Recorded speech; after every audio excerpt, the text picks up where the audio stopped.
Okay, I'm back. It's Trace.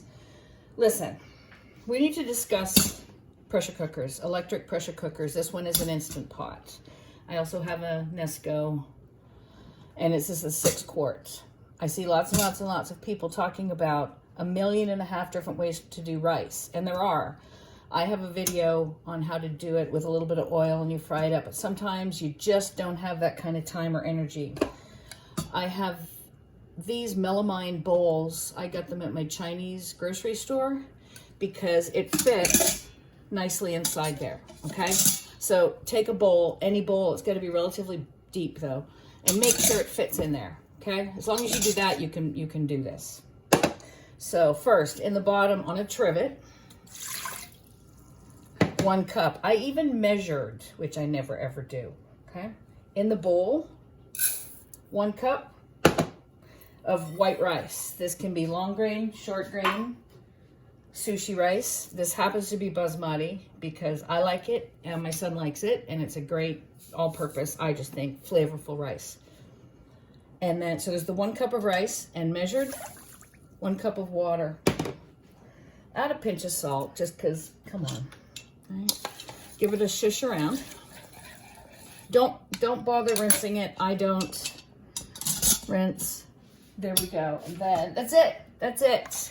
Take your lid. Before you put your lid on, okay, flip it under and just run your finger along that gasket thing just to make sure that it's in. All right, and then you're good.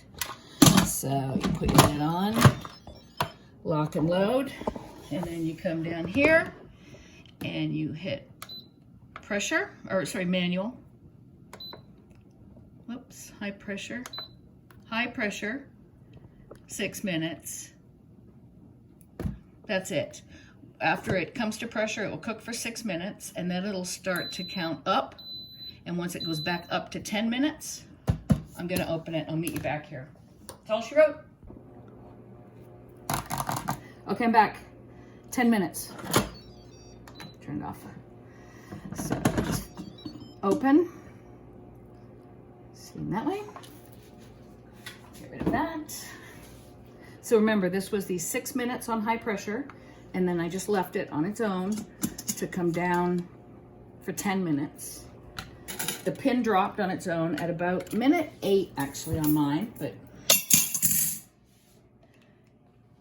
here's the moment of truth. Are we ready?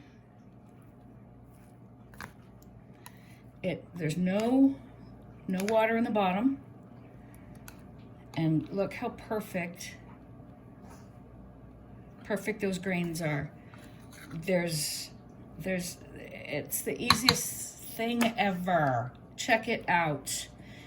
I've got a friend of mine who's experimenting with this with the 3 quart. Works just fine with half the amount. But that is the best, most beautifully separated rice you're ever gonna make. You didn't have to do anything but stir 1 cup of rice, 1 cup of water, a little bit of salt, shush, over the trivet, 6 minutes high pressure, 10 minutes rest, and look, beautiful gorgeousness. So if you're in a hurry and you don't want to do my other version, which is where you fry it up a little bit, this is the way to go, and you'll be happy forever. Thank you so much. If you feel so inclined, feel free to subscribe because I am really having fun doing this all the time. Okay, go away, make some rice. Let me know how you did.